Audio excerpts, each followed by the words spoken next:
My name is Mary. Currently, I find myself in a difficult situation. The other day, my father passed away. My father was the president of a famous company. He was the president of a big company with an annual turnover of 6 billion. And was liked by many people. I never knew such vile-minded people could be around my father. Actually, my father and I are not related by blood. The reason is, my real father was best friends with my current father. However, after my father died in an accident, my mother and I, who was just in the first grade at the time, were left bewildered and alone. Seeing our plight, my father's best friend decided to marry my mother and raise me as his daughter. Since our fathers were best friends, I had met my new father a few times through family interactions. But living as a family was awkward at first, I believe. But, after losing my father, and since he had lost his wife along with the birth of his eldest son, the reason to be together for the sake of the child was significant, I think.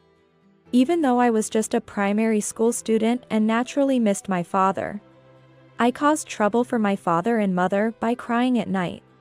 Father and my mother must have had a hard time taking care of me, who had lost her father.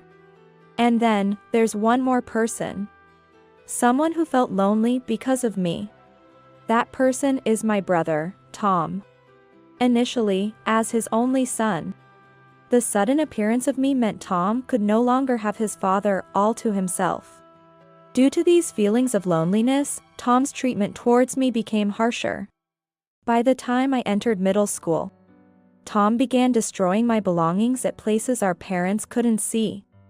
Well, it couldn't be hidden forever, so when it was discovered, he was severely scolded by our father. I can't forget the words Tom said then. It's unfair how Dad and Mom always pay attention to Mary. It seems that Tom, who lost his mother at birth, could immediately accept my mother even though they weren't related by blood. However, it seems he couldn't accept having a sister. However, as I reached the upper grades of elementary school, I understood the reason for my parents' remarriage was to raise a child, and that I had taken Tom's father from him. So, I tried to be as independent as possible and not to depend too much on them. As a result, during the most sensitive period, Tom was able to spend more time with our parents than ever before. By the time Tom became a high school student, his harsh treatment towards me had disappeared. Rather, we both felt strongly about not getting involved with each other. Even though we lived under the same roof, we did the minimum interaction to keep the household running smoothly, like, the bath is vacant, dinner is ready, I'm home. Welcome back, but we had no interest in each other.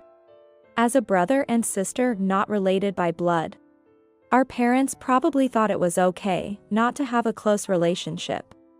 Since there were no major incidents, our parents didn't say anything. And then, as my brother went to a university in New York and started living alone, the visible connection between us disappeared. And without any interaction with my brother, I also became a university student, graduated, and started working at a company. However, after working for 8 years, my father fell ill. I was immediately contacted by my mother and rushed over. But, there was no sign of my brother in the hospital room. When I asked my mother about my brother, she said, I did contact him, but I also have Tom's contact information, so I sent him a message. But although he read it, he didn't reply. I have received a lot of care from my new father, but I believe Tom, being his real son, also received a lot of care from his father. It was also my father who paid for all my university expenses.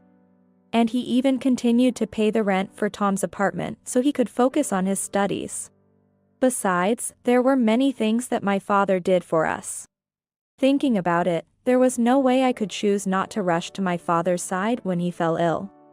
I couldn't understand why Tom was ignoring my messages.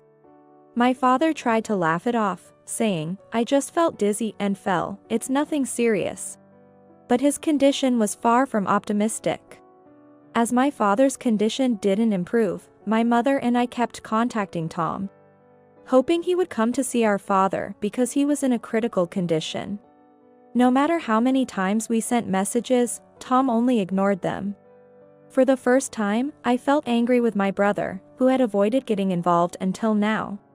When I was young, I decided not to mind the harassment from Tom because it was born out of loneliness for having taken his parents' attention from him. But this was different. Why wouldn't he come to see our father? Even if there was a reason he couldn't come, he could at least have sent a message to explain. I decided to contact the company where Tom works. I did so, based on the information I got from my mother, but ultimately, I couldn't get in touch with my brother. While I was doing all this, my father's condition suddenly worsened, and he passed away. My mother and I were in tears. The thought that it was too soon was the only thing on my mind. In the end, Tom never showed up at the hospital even once. And when he finally showed his face, it was at my father's funeral. He didn't show up even for the wake the day before, and had not responded to the news of our father's death, but there he was at the funeral, acting as if nothing was wrong. Moreover, Tom's wife, Ruby, seemed oddly cheerful next to him. I couldn't help but confront my brother who had just arrived. "What are you doing here now?" He looked surprised and said, "What? It's obvious. It's my father's funeral. As his real son, it's natural for me to be here." Completely ignoring the fact that he had ignored all our messages until now. That response made me even angrier. Real son? If you're going to use that word, why did you ignore us all this time? Especially when our father was in such a condition. I raised my voice unintentionally. As other people had come for the funeral, their gaze turned towards us. And then Ruby stepped forward. "Hey. He couldn't come to the wake because of work. But that doesn't mean you can treat us like the bad guys." "Work? What? You want him to drop everything and attend the wake? The world runs on money, you know? And money doesn't come if you don't earn it. That's why work is important. Doesn't the younger sister understand that?" Ruby cut me off before I could say anything, eager not to be painted as the villain. But if work was the issue, why couldn't they send even a single message? However, arguing with Ruby now would trouble the other mourners and, more importantly, prevent us from sending off our father in peace. So, I said, "My mother is over there," and quickly removed them from my sight. "Well, then," and deliberately bumped her shoulder against mine as she pulled Tom towards my mother. From a distance, I watched their interaction with my mother, who is usually gentle but understandably had a cold attitude towards them because of Tom's behavior up until now. It seemed she only gave them brief replies, no matter what Ruby and Tom said. It wasn't surprising they were treated that way, given their actions. They had brought it upon themselves. After the funeral, as relatives gathered for a meal, Ruby and Tom, fitting in as if nothing was wrong, began spreading rumors around. I had no idea Dad was in such a condition. Obviously, Mary was planning to monopolize the inheritance, and kept the news of our father's death from me. The surrounding relatives were shocked and looked at me upon hearing Tom's claim. Among the relatives, there were some conservative ones who were not pleased that I, who was not a biological child, and my stepmother were organizing the funeral. One of them, believing Tom's story to be true, yelled at my mother and me, calling us sly foxes. However, my mother glared at the relative who had hurled insults at us and said sternly, "Be quiet. Aren't you ashamed to cause such a scene right after my husband's funeral?" Which silenced the relative. Then, my mother turned her glare towards Tom. "You didn't know? Don't say such foolish things. Both Mary and I tried to contact you countless times, but you never replied. Never showed your face in the hospital room, and even skipped the wake. Instead of showing remorse, Tom retorted. Huh? I don't know about that. Mom, you must have been deceived by Mary. Ruby, sitting next to Tom, put her glass on the table and looked at me with a triumphant expression. You know, Mary, both Tom and I are aware. You've been buttering up my father-in-law and mother-in-law after becoming an adult. Aiming for the inheritance of a company with a yearly turnover of $6 billion. A buttering up? I tilted my head in confusion. You've been sending gifts to my father-in-law and mother-in-law on every occasion. Haven't you? Tom and I felt outsmarted when we realized that. You were currying favor with them to ensure you'd also get a share of the inheritance. My mother and I exchanged looks, then, realizing something, I spoke up. Are you talking about the birthday gifts? What? I sent birthday gifts to both my parents and relatives. Are you saying you thought that was currying favor? Murmurs could be heard from the other relatives. Surely, no one would think, let's leave the inheritance to this person alone. Just because they received a birthday gift. Ruby turned red upon realizing this, but quickly recovered. Then what about all the times you sent them throughout the year? That would be for occasions like Mother's Day, Father's Day. Ruby's face turned even redder.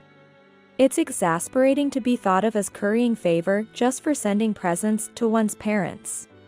However, Ruby disregarded all she had said before and declared. Anyway. You're not related by blood to your father, so you're an outsider. We won't let you do as you please in this house anymore. This house and company belong to Tom, the real child. Outsiders not related by blood should leave. Such a terrible argument to make. As I stood dumbfounded, my mother sighed and said, Well, then, I guess I'll be leaving too. What? The brother and his wife were stunned. Looking timidly at my mother, I could see her smiling yet her temples twitching. Surely indicating she was quite angry. I don't know what you two are thinking, but now that my husband has passed away, this house and all the assets are mine. And Tom, who worked in a different industry, suddenly becoming the president of my husband's company? That's impossible. Are you planning to ruin the company? As my mother spoke calmly, Tom fell silent, but Ruby stepped forward. But Tom is the only child related by blood to your father. He's different from that imposter. What does blood relation matter? The very child related by blood ignored countless attempts to contact him.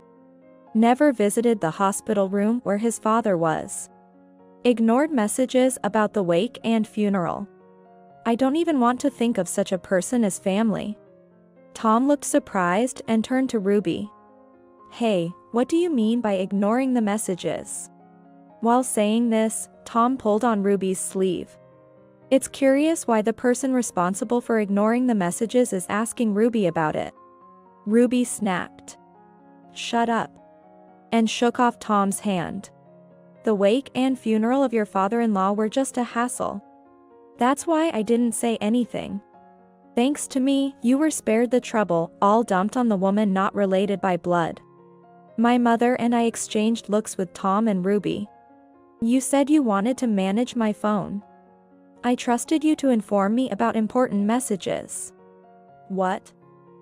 It's your fault for being in contact with other women. If it weren't for that, I wouldn't have wanted to manage your phone. I wasn't cheating. That was a colleague.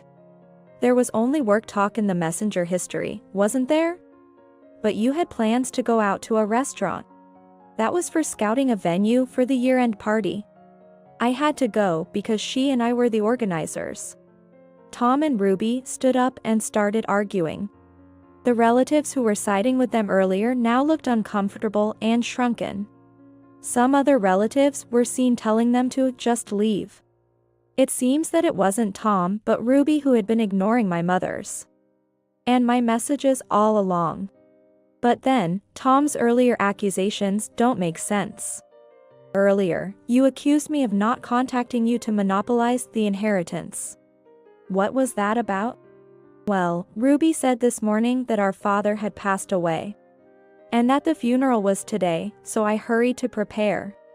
When I asked if there had been any contact before, she said you probably kept quiet so everyone would think I'm the son who never attends wakes or funerals, to monopolize the inheritance. Tom seemed to have easily believed Ruby's fabricated story. However, taking advantage of this, Tom approached my mother and me, saying, "Look, I was deceived by Ruby. So, it's not my fault, right?" My mother looked at Tom coldly and said, "You could have verified with someone else." To readily speak as if it's natural for your sister, not related by blood, to do such things and to make a spectacle of it in front of everyone, what a shameful person. But, realizing my mother was furious, Tom then looked at me. "You should defend your brother. If it weren't for you, none of this would have happened. Even if I weren't here, Ruby would have ignored the wake and funeral because they were a hassle. And you would have been embarrassed in front of the relatives. Can you not blame me? This is your responsibility, isn't it?" At that, Tom crumpled to the ground. Despite everything, Ruby, who refused to admit her fault, said, "Enough already. But we're taking the inheritance. After all, Tom is the real child. A father wouldn't leave his inheritance to anyone but his own son." And laughed loudly. To talk about inheritance right after the funeral, you're also of low character.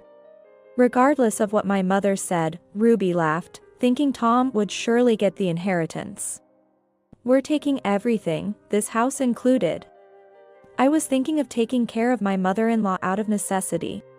But if she's leaving, it works out better for me. From now on, this house will be lived in by me and Tom." My mother and I exchanged looks and shook our heads. This is hopeless. It's time to speak up clearly.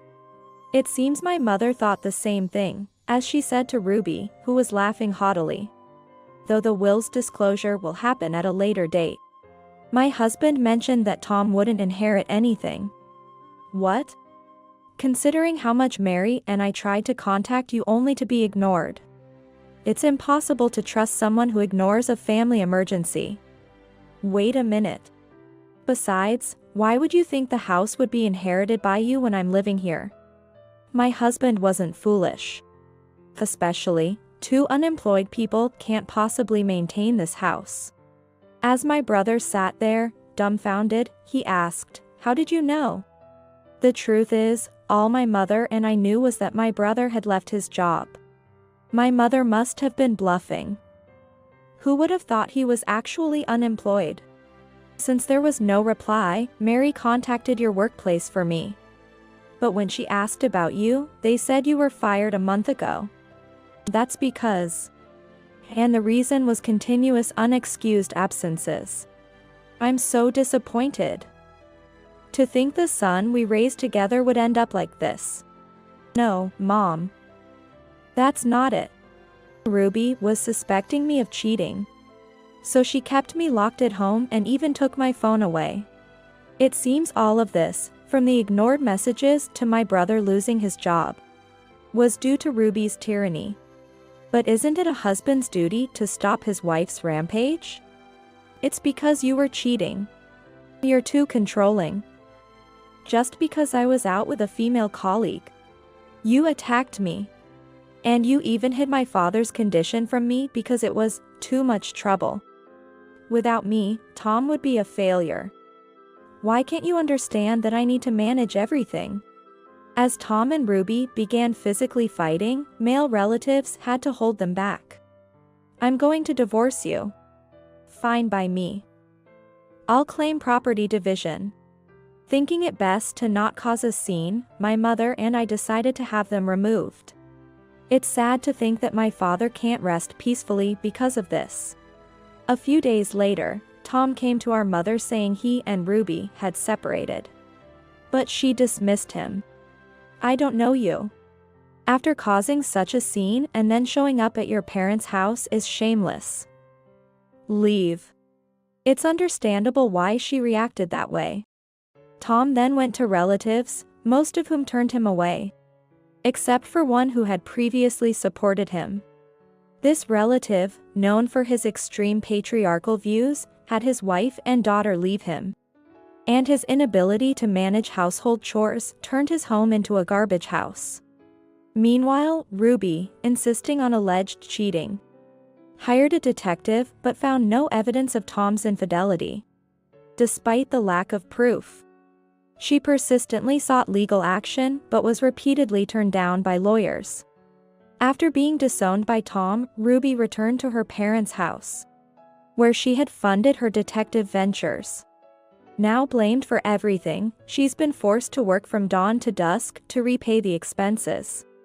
As for Tom, he's found a new job and lives a lonely but busy life. We'll probably never see those two again, my mother remarked with a shrug. I resolved to take care of her more than ever in my brother's stead.